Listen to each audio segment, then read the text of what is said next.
ተመስገን አባባን ታግሎ ማሸነፍ ስላልቻለ ያዋጣኛል ያለው ካሌብን በማፈን እንግዲህ እሳቸውን ለማሸነፍ እየሞከረ ይገኛል።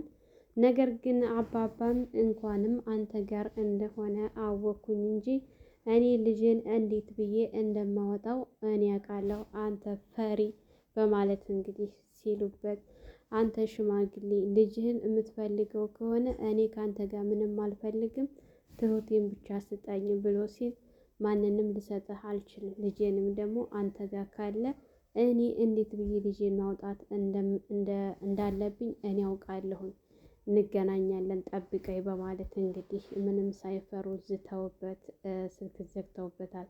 ነገር ግን ትሁት አባዬ ተው፣ እሱ ጋር እንደዚህ አይነት እልክ አትጋባ፣ ስለማታውቀው ነው፣ እሱ የማያደርገው ነገር የለም፣ እባክህን ካሌብን ይጎዳል፣ እኔ እሱ ወዳለበት ልሄድና ካሌብን ላስፈታው ስትል፣ በጭራሽ አንቺ ከዛ ሰውዬ ጋር ካሌብን ፈለገሽም አልፈለገሽም ከዛ ሰውዬ ከዛ አውሬ ጋር እንድትኖሪ አልፈልግም፣ ሁላችሁንም ነፃ አወጣችኋለሁ በማለት እንግዲህ እሱ ያለበትን ቤት ስለሚያውቁ ከዚህ በፊት የሚወጣበትና የሚገባበትን ቦታ ተከታትለው ሁሉንም ነገር ስላዩት፣ እኔ ካሌብን ይዤ እመጣለሁ፣ አንቺ ተረጋጊ፣ ምንም እንዳትደነግጭ፣ ማንም ቢመጣ ቤቱን እንዳትከፍቺ፣ እኔ ምናልባች በአቋራጭ ስሄድ እሱ ሊመጣ ይችላልና ተጠንቀቂ እባክሽን ትሁቴ በማለት እንግዲህ አስጠንቅቀዋት ሄደዋል። ነገር ግን ዳኒንና ኤደንን ደውለው በፍጥነት ወደ ትሁት ጋር ሄዶ እመጣለሁኝ እኔ በማለት ያለውን ነገር ሲነግሩ፣ ካሌብ መጀመሪያውንም እኔ ፈርቼ ነበር እንዲህ አይነት ነገር እንደሚመጣ፣ ተው ብዬ ነበር አባዬ ብሎ ሲል፣ አሁን ብዙ ወሬ አልፈልግም፣ ስመጣ እናወራለን፣ ወደ ትሁት ጋር ሄድላት ዳኒ የምትችል ከሆነ፣ ካልቻልክ ደግሞ ተወው ብለው ሲሉት፣ በቃ ሄዳለሁ በማለት ወደ ትሁት ጋር እንግዲህ ተያይዘው ኤደንና ዳኒ ሄደዋል። እንግዲህ ዳኒና ኤደን አንድ ላይ መሆናቸው አሁን ሰዓት ላይ ቲና በጣም እያቃጠላትና እያንገበገባት ነው የምትገኘው። ምክንያቱም ከእሷ ተለያይ፣ እኔ እሷ ጋር እየሆንክ በፍጹም ከአንተ ጋር ልሰራ አልችልም፣ ተመስገንን አምኜው ከርቶኛል እና አንተም እንደሱ ስለምትከዳኝ አሁን እኔ ጋር መሆን ከፈለክ ኤደንን ራቃት ስትል፣ ነገር ግን እነሱ እንኳን ሊራራቁ ጭራሽ ይባስ ብሎ ቀለበትን ማሰርላት ማለት ነው። እንግዲህ እየተከታተለች እየተደበቀች እያየች ነበረ ሁሉንም ነገር፣ ስትቃጠልና ስትንጨረጨር ነበረ። እዚህ ጋር ደግሞ ተመስገን ደውሎላት ካሌብን እንዳፈነው ሲነግራት፣ አሁን የምነግርሽ ነገር ምንድን ነው ብሎ ፎቶውን እና ቪዲዮውን ካሌብን የታገተበትን ካሳያት በኋላ፣ እኔ የምልሽን ካደረግሽ ተስማሚያለሽ፣ ካልተስማማሽ ደግሞ እኔ በራሴ አንቺን በራስሽ እንቀጥላለን ብሎ ሲላት፣ እንዴት ነው ቆይ ካሌብን አንተ የምትይዘው ያመሃል እንዴ ስትል፣ እኔ አያመኝም፣ የሚያምሽስ አንቺ ነሽ፣ አሁን ይልቅስ ትጠቀሚበታለሽ ለራስሽ፣ ለሰውየው ደውይለትና በገንዘብ ተደራደሪበት ቢል፣ እኔ አባዬን ነው እንጂ ካሌብን እንደዚህ አላደርግም ስትል፣ እንግዲያውስ አንቺ ባትደራደሪበት እኔ እደራደርበታለሁ፣ እኔ ትሁቴ ይቀበልበታለሁ በማለት እንግዲህ ከእሷም ጋር ተጣልተው ተለያይተዋል ማለት ነው። ድጋሚ እዚች አጠገብ ድርሽ እንዳትይ፣ አይንሽም ማየት አልፈልግም፣ ከአንቺ ጋር መስራት አልፈልግም ብሎ አባሯታል ማለት ነው። እንግዲህ ኤደን ቲናን ስታያት ይሄ ሁሉ ሴራ ያንቺ ነው በማለት ዘላ አንገቷን ልታንቃት ስትል፣ ዳኒ እንደምንም ብሎ አረጋግቷት ወደ ቤት ይዟት ሄዷል። ሁላችሁንም እሰራላችኋለሁ ቆይ ጠብቁኝ እያለች ስታስፈራራ፣ ያንቺ ፉከራና ዛቻ እኮ ተለምዷል፣ ምንም አታመጭ ወሬ ብቻ ብላ ኤደንም እንግዲህ ልኳን ነግራታለች ማለት ነው ቲናን። ቲና አሁን ሰዓት ላይ የምትይዘው የምትጨብጠው አታለች። ገንዘብ በጣም አስክሯታል። ካሌብም ደግሞ ተይዟል። በጣም ነው ግራ የተጋባችው።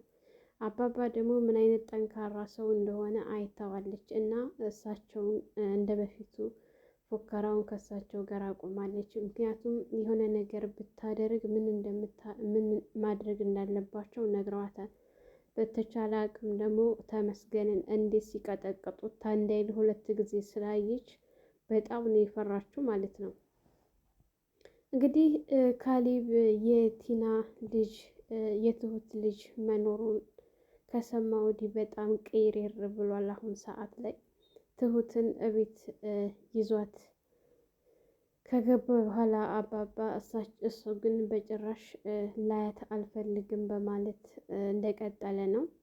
አባባ ትሁትና እንግዲህ ካሌብ እያወሩ ባሉበት ሰዓት መጨረሻ ላይ እሷ ያለችው እኔ ተመስገን ውጭ ብሎኝ ስለነበረ ብላ ዋሽታቸው ነበረ። ግን ቢሆንም ካሌብ ራሱ ፈልጌሻለሁ እናውራ ብሎ ከወሰዳት በኋላ ለተፈጠረው ነገር ለምን ዋሸሽ? እህትሽ እኮ አልታገተችም ምናምን እያላት ባለበት ሰዓት እኔ ይህንን ያልኩት አንተና አባዬ እንዳትጣሉ ስለፈለኩ ነው ስትል እንግዲህ ያባባ አንተ ነህ ማለት ነው ያባረርካት ብለው በጣም ተቀይመው እና ተቆጥተው ውጣልኝ ከቤቴ አንተን ማየት አልፈልግም ጓዝህን ይዘህ ውጣ እያሉ ባሉበት ሰዓት አባዬ እባክህን ተረጋጋ፣ ካሌብ ሁሉንም ነገር ሰምቷል፣ ልጅ እንዳለኝ ሰምቷል፣ ቲና ነግረዋለች ሲል እንደዛ ነው እንዴ ነገሩ ብለው ራሳቸው እንደገና መለስ ብለው ወደኋላ ነገሩን ትተውት ነበር። ነገር ግን ካሌብ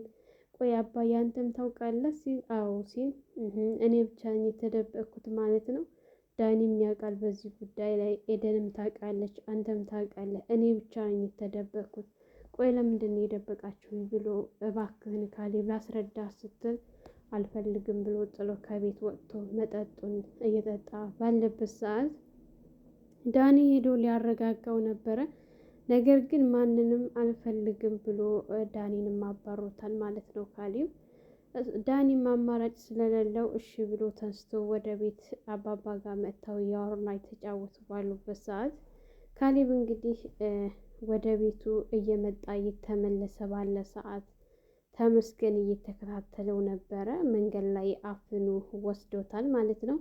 ካሌብም በሰዓቱ መጠጥ ጠጥቶ ስለነበረ ራሱንም አላወቀም፣ አልታገለምም። ቀጥ ብሎ ተመስገን ወደ መራበት ቦታ ነበረ እየሄደ የነበረው ማለት ነው። ተመስገን ካሌብ ምንም እንደማያደርግና ምንም እንደማያመጣ በደንብ ጠንቅቆ ያውቀዋል። በጣም ፈሪና ቦቅቧቃ እንደሆነ ማለት ነው።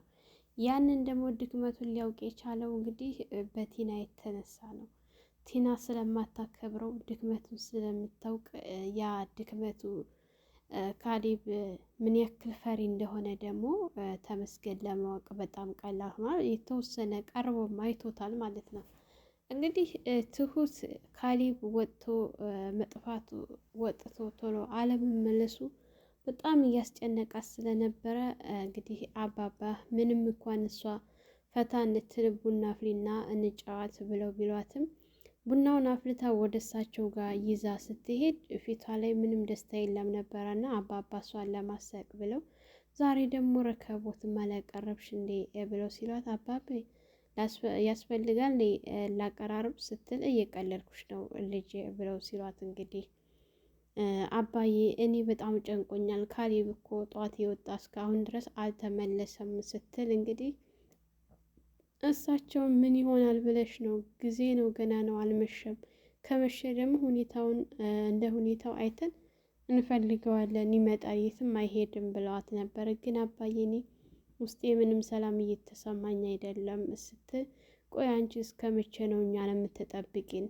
አንቺ እኛን እየጠበቅሽ ቆይ አንቺን ልንጠብቅሽ ስንል አንቺ ለምንድን ነው እኛን ጣልቃ ማታስገቢን? ቤተሰብ እንደሌለው ሰው ብቻሽን ሁሉንም ነገር ለመታገል የምትሞክሪው የሆነ ነገር ደግሞ ከኛ ላይ ሲደርስ ከኛ ላይ የምትከያከዩ አንቺ ነሽ እና እባክሽን ልጄ ትሁቴ እንደዚህ አትሁኝ እያሉ ቢሏትም እሷ ግን አባዬ ተመስገን እናንተ ስለማታውቁት ነው፣ በጣም መጥፎ ለሰው የማይራራ ነው እና እሱን ስለማታውቀው ነው እሱ ጋር እኔ እንድትታገሉ አልፈልግም። ከእሱ ጋር ስጣ ገባ ውስጥ ከምትገቡ እኔን እንደፈለገ አንዲሁን ጀምሮኛል፣ እኔን እንደፈለገ ቢያደርግ ይሻላኛል ስትል አይ ትሁቴ በጭራሽ እኔ ዝም ብዬ ልተውሽ አልችልም ነበር ያሏት። እንግዲህ ኤደንና ዳኒ ደስ በሚል ሁኔታ አሁን ላይ እየተቆጣች ነው። እሷም ትሁት ጋር መጥታ ዳኒ ምንንም ላውቀው አልችልም፣ ሽማግሌ ሊልክ ነው ብዬ እየጠበኩ ባለበት ሰዓት እሱ ግን እየዘገየ ነው ምናምን ስትል ትሁትም እንግዲህ ኤደን ዳኒ በጣም ነው የሚወድሽ፣ አንቺ እድለኛ ነሽ፣ እንዴት እንደሚወድሽ እኮ ስለማታውቂ ነው። አሁን ደግሞ ዳኒ እኔን ለመጠበቅ አንዳንድ ነገሮችን ስለጀመረ ነው እንጂ ችላ ያለሽ የመሰለሽ በጭራሽ ዳኒ ትቶሽ አይደለም ስትል ቆይ መሆነሻል ስትል እንግዲህ ትሁት ለኤደን መንገድ ስላልፈለገች ዘወር ስትል፣ ነገር ግን ኤደን ሁሉንም ነገር ስለምታውቅ ትሁቴ አንቺ ቆይ እስከ መቼ ነው እኔን የምትደብቂ ብላ ዘወር ብላ ስታቅፋት፣ ትሁትም እንግዲህ በጣም ተደስታ በደስታ አቅፋት ሁሉንም ነገር እያዋሩ ነበረ። ስለ ካሌብ ስትጠይቃት ትሁት በነገራችን ላይ በጣም ድብቅ ሴት ናት ማለት ነው። ኤደን ልትረዳት እየሞከረች እሷ ግን ከኤደን በጣም ነው የምትሸሸው። የእውነት እኔ ኤደንን ቢያደርገኝ አንድ ሰው አንድ ጊዜ የዋሻል፣ ሁለት ጊዜ የዋሻል፣ 3-4 ጊዜ ከደገመው ከዛ ሰው ጋር እንደዚህ አይነት ቅርርብነት አላደርግም በእኔ በኩል ማለት ነው። ትሁት ሴት እንድትሆን ትፈልጋለች። በቃ ራሷን እንድትጠብቅ፣ ራሷን እንድትንከባከብ፣ ሴት እንድትሆን ማንኛውም አይነት ወንድ የሚፈልጋት አይነት ሴት እንደሆነች ምናምን ለማሳየት በጣም በብዙ መንገዶች እየሞከረች ነው ኤደን ማለት ነው። ነገር ግን ትሁት ራሷን አትጠብቅም። ተጥመልምላ አሮጊት መስላ ምናምን ነው የሆነ ነቃ ብትል ልክ ኤደን እሷ እንደምትሆነው ትሁትንም ለማድረግ እየሞከረች ነው። ነገር ግን ትሁት መቼም ልትነቃና ልትባንን አልቻለችም። ቲና ራሱ እንደዚህ እየናቀቻትና የተጫወተችባት ያለችው ራሷን ስለማትጠብቅና ስለማትለባብስ ነው። እንደዚህ ብዙ ሰው የለባትም። አባባና ካሌብ ናቸው። ስራ አድካሚ ስራ የላትም። ፏ ብትል ዝንጥ ብትል አባባ ራሱ በጣም ነው ደስተኛ የሚሆኑት የነበረው። ነገር ግን እሷ ሁሉ ጊዜ ጭምት ብላ ኩርምት ብላ ነው የምትታየው ማለት ነው። ግን ኤደን በጣም በቃ ምርጥ ሰው ናት። የምር ከራሷ በላይ ነው የምታስብላት። ነገር ግን ትሁት ሁሉንም ነገር ለመደበቅ ትሞክራለች። ግን ጊዜው እየጠበቀ በየጊዜው አንዳንድ ነገር እየወጣባት እይታየች ነው ማለት ነው።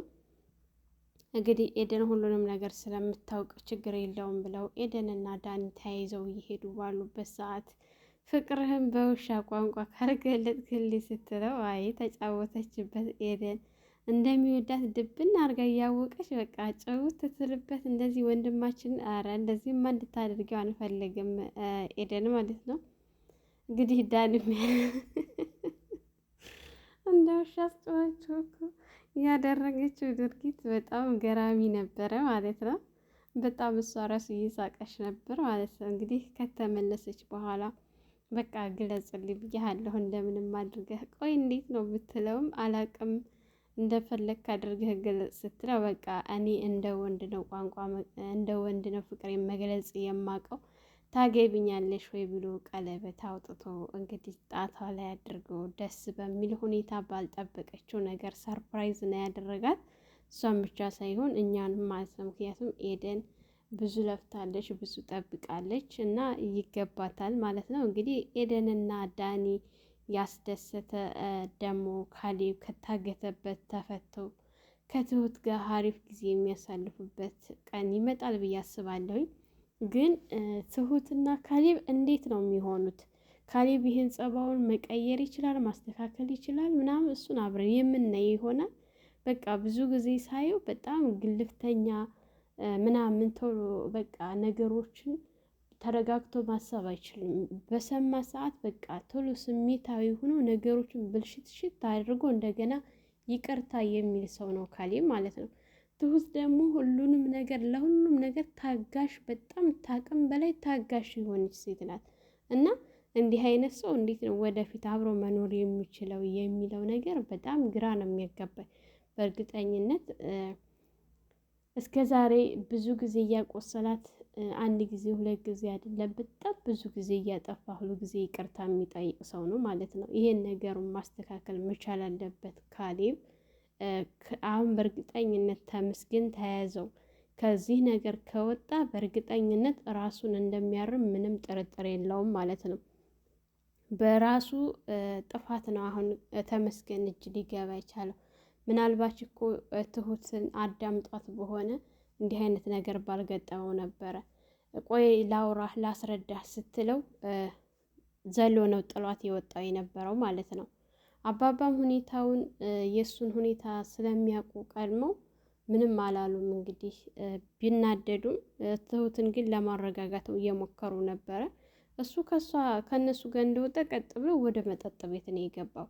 እንዲህ አይነት ሰው ደግሞ የሆነ አደጋ ለአደጋ በጣም ተጋላጭ ነው ማለት ነው። እንደዚህ ግልፍተኛ ሰዎች ሁልጊዜ አደጋን ቶሎ ቀድሞ የሚያጋጥማቸው ሰዎች ናቸው። እና ካሌብ ይሄ ነገሩ በጣም ነው የሚያስጠላው። ይሄን ነገር ቢቀይር ቢያስተካክል ድራማው እርግጥ ማለቁ አይቀርም፣ ግን ደግሞ ቢያስተካክል ብዬ ነው የምለው እንደኔ ማለት ነው። እንግዲህ ኤደንና ዳኒ ያንን ሁሉ ነገር አስተካክሎ ዛሬ ላይ እንደዚህ ሰው ሆኖ እነዛ የበደላቸውን ሰዎች ለመካስ ደፋ ቀና እያለ በምናይበት ሰዓት እንግዲህ እስካሁን ድረስ አልተቀየረችም ቲናም። ካሌብም ደግሞ እንደዚህ ግልፍተኛ ነገሩ በጣም ያናድዳል፣ ሰዎችንም ያስቀይማል፣ መጥፎ መጥፎ ቃላቶችንም ካፉ ያወጣል። ያ ነገር ቢያስተካከል ጥሩ ነው። እንግዲህ በእርግጠኝነት እሱ እንኳን ምንም አቅም የለውም፣ ሲስተምም የለውም፣ ለመውጣት እንኳን ራሱ አይፈክርም። ነገር ግን ጠንካራና ጀግና አባት አለው። በዚህ እድሜያቸው እሱን ተፋልመው እንደሚያወጡት ምንም ጥርጥር የለውም ማለት ነው። አባባ በጣም ጀግና ናቸው። ምንም ፍርሃት የሚባል አያውቁም። ተመስገንም እስከ ዛሬ እሳቸው ባይኖሩ ኑሮ ብዙ ነገር ያደርግ ነበር። ነገር ግን አባባን በጣም ነው የፈራቸው ማለት ነው። ካሰበው እና ከጠበቀው በላይ ሆነውበታል። እንግዲህ ታንድ አይል 3 ጊዜ ነው ያቀመሱት ማለት ነው። የመጀመሪያ ቲና ልታስገድላቸው በነበረበት ሰዓት፣ ሁለተኛ ደግሞ ቲና ዶክተሩን ባሳገተችው ሰዓት፣ ሶስተኛ ትሁትን ባገተበት ሰዓት እንግዲህ 3ቱም ጊዜ አሸንፈዋል። እናም እሳቸውም ጭራሽ አጠገባቸው መድረስ አይፈልግም ማለት ነው። ምክንያቱም አቅማቸውን በደንብ ያውቃል። አሁን ላይ ቲና ራሱ አንተ ይሄን ሽማግሌ መሆንሃል፣ ሴት ላይ ብቻ ነው የምትጎራው ስትለው ነበር። ሰላም ሰላም፣ ውድና የተከበራችሁ የቻናላችን ቤተሰቦች እንኳን ሰላም መጣችሁ። ለአሚራ ዩቱብ አዲስ የሆናችሁ ላይክ፣ ሸር፣ ሰብስክራይብ በማድረግ ቤተሰብ እንድትሆኑ እያልኩኝ ለዛሬ ይህን ይመስል ነበረ። በሌላ ቪዲዮ ተመልሼ እስከምመጣ መልካም ቆይታ ይሆንላችሁ።